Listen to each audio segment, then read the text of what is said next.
ওম শ্রী গণেশায় নমঃ। ওম নমঃ শিবায়। তো বন্ধুরা, আমি আমার এই ভিডিওতে খুবই সংক্ষিপ্ত আলোচনা করতে চলেছি আমরা যারা অতিসার রোগে ভুগে থাকি। এই রোগটি খুবই মারাত্মক খারাপ রোগ। এই রোগ যে ব্যক্তির হয়ে থাকে সেই ব্যক্তির বারে বারে পায়খানা চাপে এবং বারে বারে পায়খানায় যেয়ে থাকে। এই বারে বারে পায়খানা যাওয়ার জন্যে ওই ব্যক্তি শারীরিক দিকে খুব দুর্বল হয়ে পড়ে এবং আস্তে আস্তে দেহের রক্ত শূন্যতাও দেখা দিতে পারে।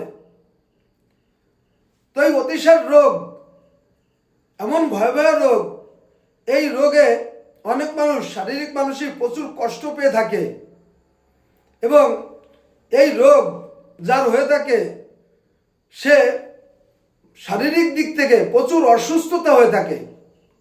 তো এই রোগ থেকে মুক্তি পাওয়ার জন্যে সেই ব্যক্তি যদি সহদেবী গাছের মূল এনে সেই মূলটিকে সমান 7 টুকরো করে লাল সুতোয় জড়িয়ে কোমরে ধারণ করতে পারে, তাহলে এই অতিসার রোগ থেকে অবশ্যই আরোগ্য লাভ হয়ে থাকে।